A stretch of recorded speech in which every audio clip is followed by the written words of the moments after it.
Hello and welcome to another edition of the Golden Gloves Chat Show. My special guest, Marco Ruiz, boxing manager, Shervantaigh Koopman, the fighter, the South African Junior Middleweight champion himself. Well, the big fight is signed and sealed, Marco. I had Damien Durant and Brandon Thysse here yesterday having a long chat. We're going to chat about what they said, what you say. It's a big one. Palace Nights on the 2nd of September at Empress Palace, brought to you by Golden Gloves.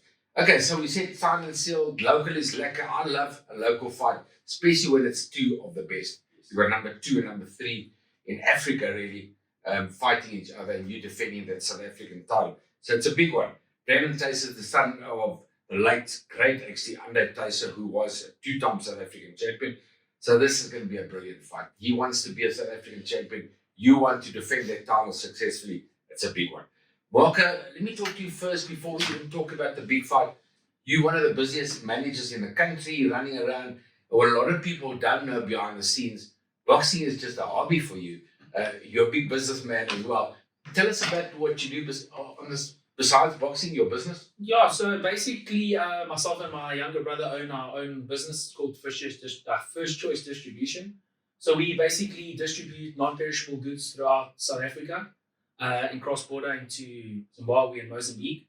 So that's my full-time job. And then, the boxing has become my passion. I mean, I started with Rourke, and we always said when I made Rourke a champion, then I would take on other fighters. And then I got this man, and I made a second champion, and I've got his brother, I've got Bevan Sibanda, I've got an unbelievable stable. And I seem to be involved with, like, the greatest or the biggest South African fights. So I had Rourke versus Brandon, and then I had Lusanda Komanisi versus Monyai. And now we've got another cracker, which is Shervantaigh Koopman versus Brandon Thysse. So, I feel like I'm doing something right. No, you definitely are. My guys into good positions, and that's all I'm very good about it. And in the couple of years that you've been a boxing manager, and like you say, you're involved in these massive fights and these local derbies. It's fantastic. So it just gets bigger and better. Yes. We look forward to this. Your take on this local fight before I speak to the champion himself. It's a massive fight, and like I keep saying, local is lekker. It's probably the best South African domestic fight you can put together. If you go through the ratings and you take every fight in this country, this is the junior middleweight division is a tough division. Yes. It's like we'll talk about the junior bantamweight division with Malajika a bit later. But the junior middleweight division worldwide is massive. Absolutely. And in this country, I mean, you've got Rourke, Knapp, you've got Brandon Thysse, you've got the champion here, Shervantaigh. Yeah, and I mean, even like above these, well, not above these guys, below these guys, we've got good junior middleweights. There's a lot of things happening, and it's terrible to say, but like amongst the best of the worst, it's a big division. But this fight specifically, I think, it's just a great fight. It's an undefeated champion. I mean, this weekend I had on Instagram, I did this anonymous thing, and I got, 50, 60 messages just around this fight. So there's definitely a buzz around it. People are asking me who the most underrated fighter in the country is, and I can tell anybody now, Shervantaigh Koopman is the most underrated fighter in South Africa. Fantastic. And I think the 2nd of September, that tag will disappear. I think people are going to see how good he is. I know how good he is. Rourke Knapp knows how good he is. I mean, they're sparring partners, training partners. This guy should not be underrated.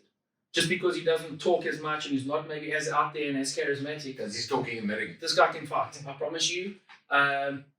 I hope that they're not underestimating him. He's 11-0. He's 11-0 with 8 KOs. Oh, underestimate. No, I hope they're not. I want the best version. Of course. I want Shervantaigh to have a stand-up performance. Like I said, we're coming for war. We're coming to put on a show. It's his time. It's the perfect time for the fight to happen. We've discussed it. I just feel like people are still doubting Shervantaigh Koopman, and I don't understand it. He's had 11 fights. I don't think he's lost a round in 11 fights. Yeah. Smashed Makonda in 4. I don't even know. It was too quick. Jamie Webb went in 5. Captain was getting touted as the next SA champion. He got smashed out in 7 or 8. I don't even know. He hasn't lost a round. Yeah. He won the IBF Africa belt. Exactly. Yeah. He won the IBF Africa belt. Clean sweep. 12 rounds in the bag. Yeah. So, I'm failing to understand why he's even coming in as the underdog. Because people are saying, no, he's the underdog. Only maybe because of the world rankings. Brandon is there. He's number 2 in Africa. Shervantaigh is number 3. So maybe that's where the misconception is. But I suppose based on experience as well. I mean, Brandon's had 18 fights and he's fought big name fights like Koopman. I wouldn't say that he's an underdog either. I mean, he's the defending champion. Like you say, he's never done anything wrong. Let's talk quickly. Let's get this out the way. Damien Durant was. I know you guys are friends outside the ring as well, and he was throwing around something about a bet again. Yeah. So no, I've racked my head around the whole betting thing, and the Rocknap Brandon fight was something very dear to me. I think there was a lot of animosity between myself and Brandon, in fact, and Damien, and it was just a little bit of ego. And I thought it was going to feel much better when I won the money. But, it's really not about that. I think we've got a great fight. So, Damien, respectfully, I'm turning down the bet. Not because I don't believe my man's going to win. It's because I do believe he's going to win and I don't want to have to take your money again. And I just don't want to, I don't want it to be about a bet. Yeah. I want this to be about the pure beauty of boxing against two outstanding fighters. I've got all the respect in the world for Brandon. Damien knows how I see him as a trainer in South Africa. I think he's one of the very best. And I want this to be purely about Shervantaigh, Koopman and Brandon Thysse. It's not about myself and Damien Durant. And what I must say, and I said it to Damien Durant yesterday as well, which I enjoy, is the rivalry is good between you guys. I mean, you guys are top managers, top trainers. Vusi Matola, of course, is the trainer. And you win some, Vusi wins some. And it goes on. The rivalry is great. Yeah. And when the guys get in the ring, it's business. Absolutely. Outside the ring, we can all be friends, but inside the ring, it's there business. was a lot of animosity between Damien and I. I mean, in the build-up to the previous fight. Mm. But, after that fight, I found a newfound respect for Damien. I mean, we chat like twice a week. Yeah, he's a good guy. So, against what people believe, they think that we despise one another. We really don't. But like he knows and I know, for this fight, we're not going to chat now for 12 weeks. We won't phone each other. It's just how it is. Yeah. We know that it's war. I believe in my fighter. I always wear my heart on my sleeve. Probably one of my problems, I'm emotionally invested in all my fighters. It's not just like business for me. So, for 12 weeks, we'll have our withdrawal symptoms. We won't chat to each other. And at the end of the fight, we'll shake each other's hands and we'll move on to the next one. Cool, man. I'll talk to you a bit now more about the fantastic tournament. Let me talk to the champion here, Shervantaigh Koopman. Shervantaigh, before we talk about the big fight, the viewers like to know, what do you don't do boxing training the whole day, every day. What else do you do other than boxing? Hi, Brian. Thanks for having us on the show. Officially. Thanks for having us. I do personal training at the Body Action Gym. Body action. At the Body Action Gym. Okay. So I'm a personal trainer there, and I do boxing. Is that in Bedfordview? Yes, that's in Bedfordview. Okay. Fantastic. Well, that's what you do on the side. Tell us about, very important, I see this relationship all the time with fathers and sons. Sometimes it doesn't work. Often it does work. It looks like you've got a fantastic relationship with your father, Charlton, yourself and your brother, Keanu, are undefeated. And tell us more about your dad. We see him in the corner. We see him working with you. Well, how's the influence that your dad gives you? He's a big influence in my life. He put me in boxing. He took me to the gym, and it's a blessing to have him and my brother all doing the same, loving the same sport. Doing the same thing. He was a trainer, boxing trainer. He's a boxing trainer actually. And did he fight himself? He did have a few fights. And never made it like his sons, though. Yeah, maybe not as far. Yeah, I think we exceeded the expectations as well. Which is nice. Yes, and it's good to have my brother boxing as well. Yes. They're motivating me as well. When I need someone to turn to, they talk boxing and yes. They love boxing. And it's just boxing with my father and my brother, and that keeps me so focused. Yes. And fantastic. Well, he must be really proud of you guys. I mean, you've got two sons that are brilliant boxers, both undefeated. So, congrats to your dad and your relationship with your father. Let's talk about the biggest fight of your career. Like Marco was saying, they may be going to underestimate you. You 11-0. You've never looked like you're going to lose a round even. You've really looked so smooth and calculated and cool, calm, and cucumber, like they call it. Talk to us about the big fight now. How do you see the fight panning out? Okay, so I think this is gonna be the toughest fight of my career so far. This fight's gonna define me and show people what I'm made of. And I'm definitely confident that I'm gonna win this fight. You know, I feel like I'm a good boxer. You know, I've got the skills to beat him, and also I can make adjustments. You know, depending on what my fighter brings. You know, and I've got a good team. You know, and it's all about just having a game plan and sticking to the game plan. And I feel like that is what I do best. Well, when you get a big fight, obviously this is the biggest fight of your life and your career now. When you heard about the fight and you signed for the fight, what is the feeling? Is it a difference between excitement and nervous, or you more on the excited side that it's the next level for you? More on the excited part because we knew the fight was coming. You know, Yeah. we knew it was coming. Just a matter of time, and I feel like right now is the right time. The right you know? time. We both young. We both in our primes. We both have something to fight for. You know, I'm defending. I'm defending my title. I am the champion, but Yes. I'm also defending my undefeated record. You know, so we Fantastic. both have a lot to prove in this fight. You know, and I think it's gonna be a good fight. Good fight for South African boxing as well. You know, I think people also want to see the best fight the best. You know, and also. You know, it's about also going to that next level for him. It's about going to that next level for me, and yeah, it's a good time. It's the right time now. Fantastic. Well, when I spoke to Damien yesterday, he was very confident of Victor. Him and Brandon, he's a tough guy. He's durable. He's got a great chin. Damien Duran says that they're going to win in devastating fashion. What do you think about that statement?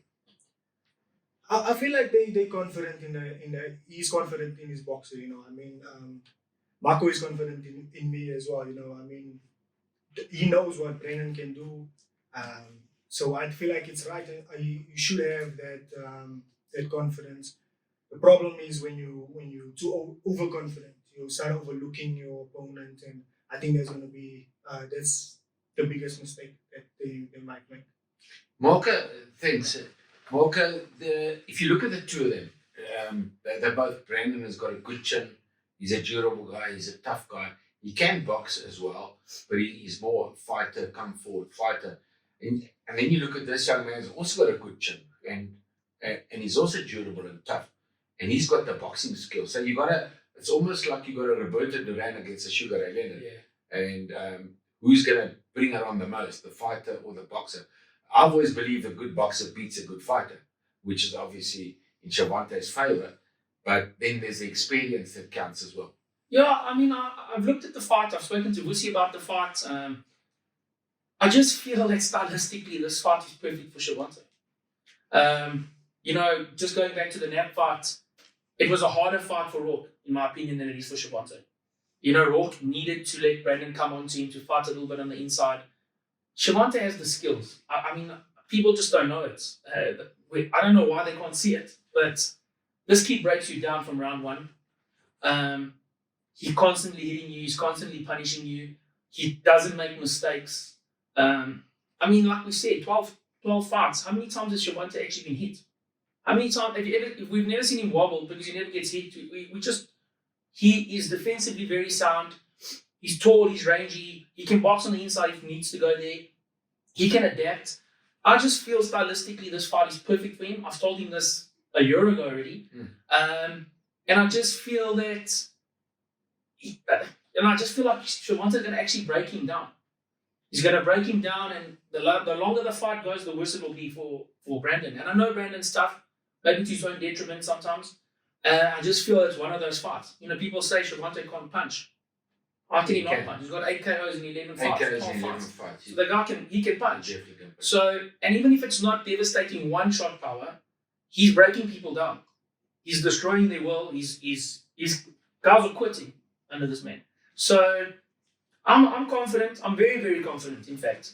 Not arrogantly confident in any way. I just feel that Shervantaigh's in his prime. He's 29 years old now. He's really mature. Mentally, he's mature.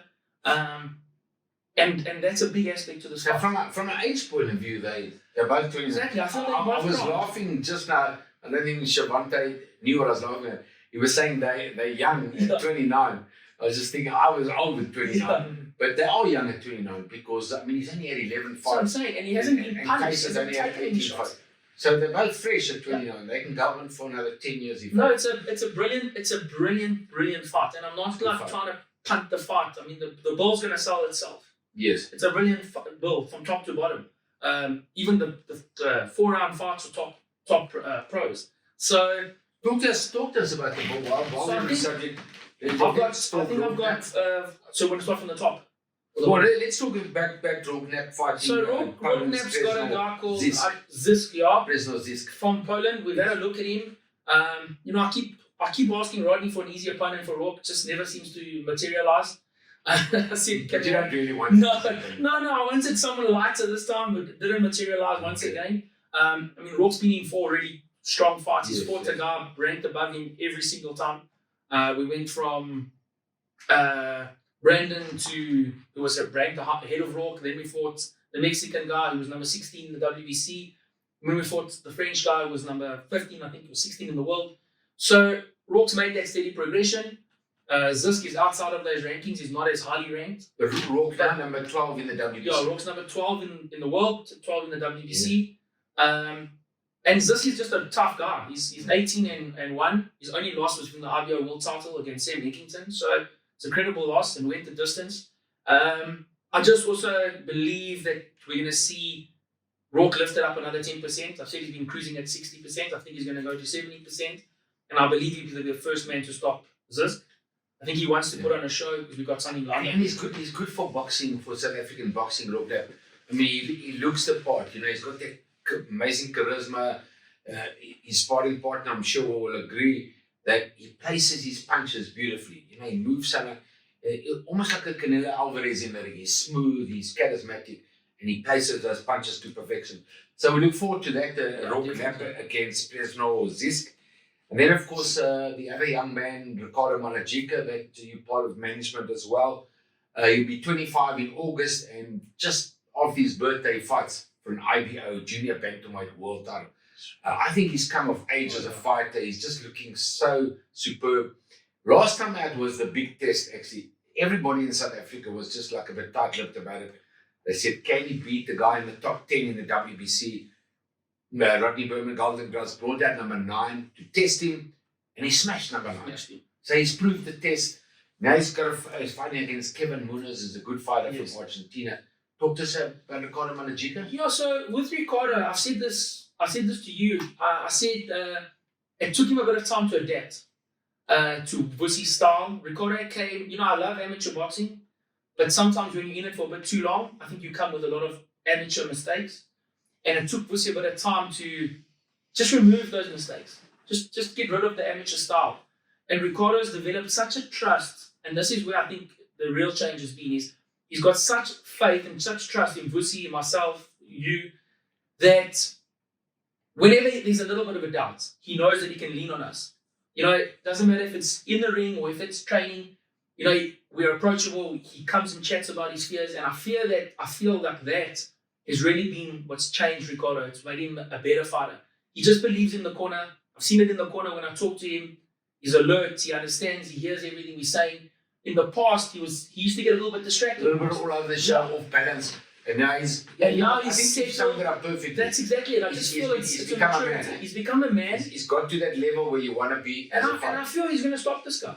He's going to stop this guy, and he's going to win this belt in devastating fashion. Well, it's a great tournament. We've got a good undercard as well. The undercard's great. Talk to us about the other youngsters on the undercard. I got my, I like to really call him the strawweight king. Okay. Bevan Sibanda. I don't believe, he's only had 4 fights. I don't believe there's a strawweight in the country. And he's got a big following from Zimbabwe now as well, is that right? No, absolutely. So coming up, he was like Zimbabwe Sportsman of the Year when he was like Junior Sportsman of the Year. The kid's charismatic. The kid can really fight. I mean, Shervantaigh will tell you, he can really fight. He can. He's 4-0 or 5-0. There is not a strawweight in South Africa at 5-0 not at 5-0, but my boys at 5-0 that will beat Bevan Sibanda. He will become a world champion. Fantastic. And then let's talk about his younger brother, You know, he's one of my favorite fighters. He is your favorite. Well, they're all my favorites. But of the youngsters, obviously I'm very close to Ricardo Malajika, but he's at world title level now. Of the youngsters, Koopman, to me, I haven't seen talent like that in many years. When I go to the gym and I watch him, I get excited because he's really a good little fighter, Koopman. Talk to us about your opinion. He's like his brother. He's unassuming, you know. He's tall, he's rangy, a big guy for the welterweight division. He punches like a middleweight. He can really crack. You know, he's not an explosive puncher, but he punches with a lot of leverage. And I mean, you've seen he's just been smashing everybody out. I mean, he's part of the Shervantaigh, so Shervantaigh also knows. He's just smooth. He's learned from his brother. He's taken his brother's best traits. He's added his traits. They come from a boxing house. They got a boxing gym in their house. So these guys are always boxing. And so Keanu's also on the tournament, a great ball. Last word from the South African champion. Talk to us about your fight. How are you going to win this fight?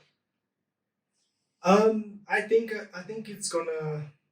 I'm just ready for anything, to be honest. I'm ready for anything. If the knockout comes, it comes. You know, in a fight that happens.